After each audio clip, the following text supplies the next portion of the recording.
This is a gaming show where we keep you up to date with the latest Nintendo-related gaming news. On today's show, Hollywood are making a live-action Street Fighter movie.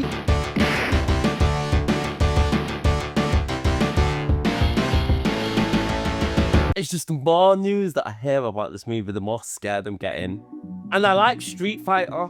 It's one of my favourite video games of all time, so I really don't want you to mess this up. Now, we've had 2 Street Fighter movies in the past, but we've had about 3. Well, to be honest, if you include all the animes, there's been a whole load of Street Fighter material that's been released over the years. But in 1994, we got the release of the original Street Fighter movie. Now, it was pure cheese. It was pure cheese. None of the actors could even act. It had a star-studded cast of it. It had Kylie Minogue in it. She was playing Cammy. You had Jean-Claude Van Damme playing Guile. You had the guy from Addams Family who was playing M. Bison. I don't think so. So to be honest, the movie was a hot mess. The tone was awful. The movie was terrible. It just felt like a really cheap cash-in. Fast forward 20 years later though, and it looks like the director of the new Street Fighter movie is going for the same vibe. Trashy, cheesy, parody, over the top. I think that's what we're gonna get. And the reason why I say this is because the cast is ridiculous. Let's give you the latest news on the Street Fighter movie. What is going on? It sounds a bit weird. The Street Fighter movie is being directed by a guy called Kitao Sakurai. I don't know if you've heard of him, but Kitao Sakurai basically is the director of the movie Bad Trip, and he's actually also responsible for the crazy, bonkers, over-the-top late-night comedy sketch show, I can't even speak, the Eric Andre show. He makes that. It's like 90 degrees. Ooh. You all right? Lauren, what's going on with you? God. Nope. God.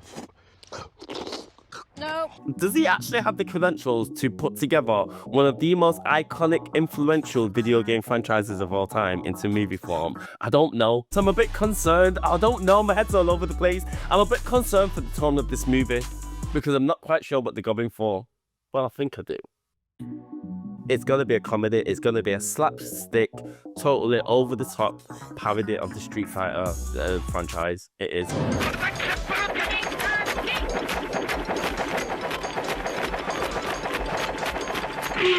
Now, I said in my last video, I thought when Street Fighter the movie, when it got announced, I thought we were going to get this real gritty, high-level martial arts movie. Something similar to The Raid. I don't think we're going to get that. I think we're going to get more something like Shaolin Soccer, something that's just totally bat crazy.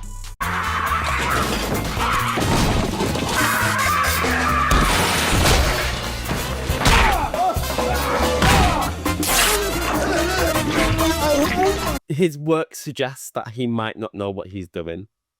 Or does he? What is really scary about this movie is the cast. The cast. They've announced the cast for the whole movie. They've announced the cast of Ryu, Chun-Li, Ken. They've announced the cast of everybody. We've got Andrew Koji, who starred in Bullet Train, playing Ryu. Noah Centineo from Warfare. Don't know, never heard of him before. Pretty sure he's playing Ken. We've got Roman Reigns from Fast and Furious, Hobbs & Shaw. I think he's a WWE wrestler. He's going to be playing Akuma. And then you've got the bloody woman playing Chun-Li. What's she called? Kaliani Liang.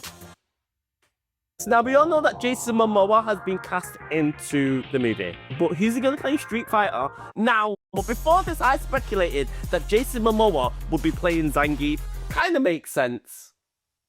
But Jason Momoa isn't playing Zangief. It turns out that Jason Momoa is playing Blanka.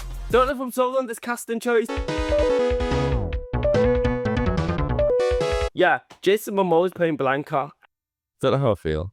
We also recently discovered that Curtis Jackson, aka 50 Cent, is going to be in this movie. What is 50 Cent doing in this movie? Now, to be honest, he can actually kind of act. Have you seen Get Rich or Die Trying? He's in that Power TV show. It's just a big rich town. You trying to call? Trying to call mommy? He's had his own video game before. We got him.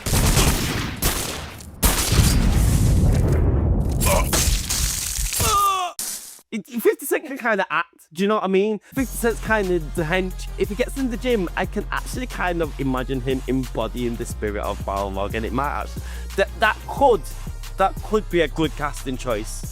I'm kind of not upset about that. They've also cast the role of Dan. Dan is going to be in the Street Fighter movie. Why is Dan in here? We don't need to waste time on Dan, the character. Now, Dan, to be honest, is one of the funniest characters in Street Fighter. He's just an absolute joke parody character of like Ryuken. He trains in the same, I don't know, the same Hadouken style, whatever it's called, Shoryuken, whatever the martial art style's called. He trains in it, but he's just rubbish. No new applicants, not one. And I did that rag commercial and everything. Was it the time slot? 3 a.m. too late? I'll never forget the first time I played as Dan on Street Fighter, and I went to do the fireball Hadouken motion, and this fireball doesn't even go halfway across the screen. This guy is a joke. He's weak. The fact that they are putting Dan in the Street Fighter movie solidifies the fact that this film is going to be a comedy. It is. Why is Dan in here? We don't need joke characters in there like that.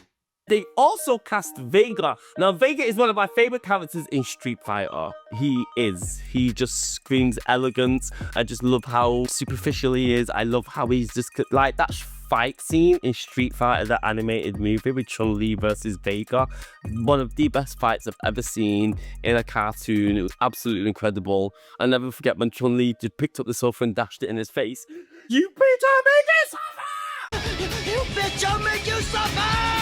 Oh, it was so sick. But anyway, they've cast Vega in this movie. Basically, they've given the role of Vega to this singer. There's a real-life singer who wears a Vega mask. It's part of his marketing gimmick. And they've got him to play Vega. And I need to get the notes up because I can't even deal. So, read an article on Deadline. It says, country musician and MC Orville Peck is ready for fisticuffs in legendary entertainment's feature take of Capcom Street Fighter. Peck is originally from South Africa and is known for wearing a mask and not showing his face publicly.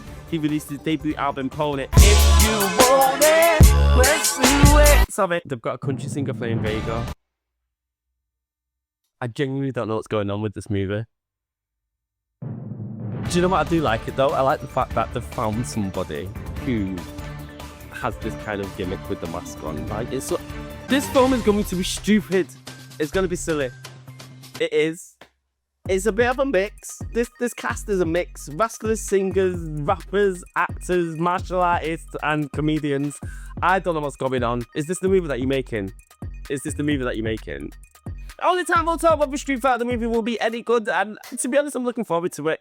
Because it sounds so weird, it might actually just work.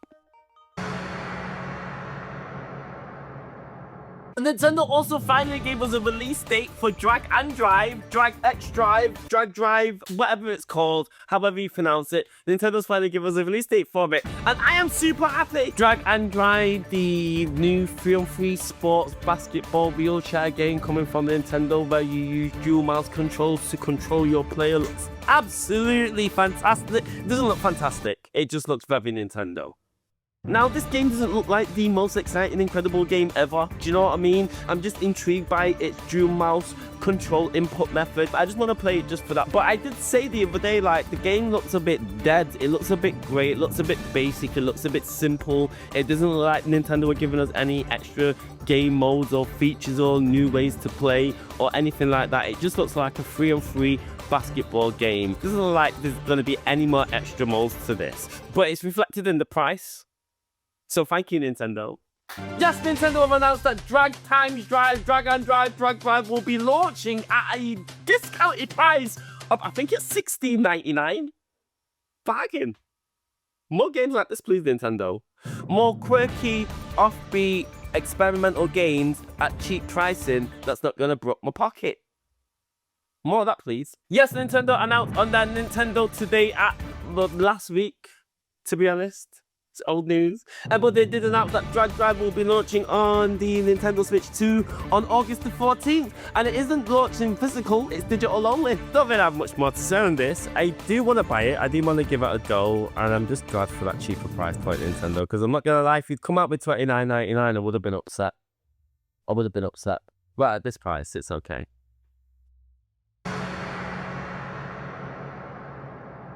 And that's all we have time for today. We hope you enjoyed the show. Thank you for tuning in. If you made it all the way to the end of this episode, thank you very much, because it was a very ratchet episode. I don't really have my stuff together. We will be back with another episode of NNN very soon. Thank you for tuning in. It was an absolute blast. Bye. Bye. Bye.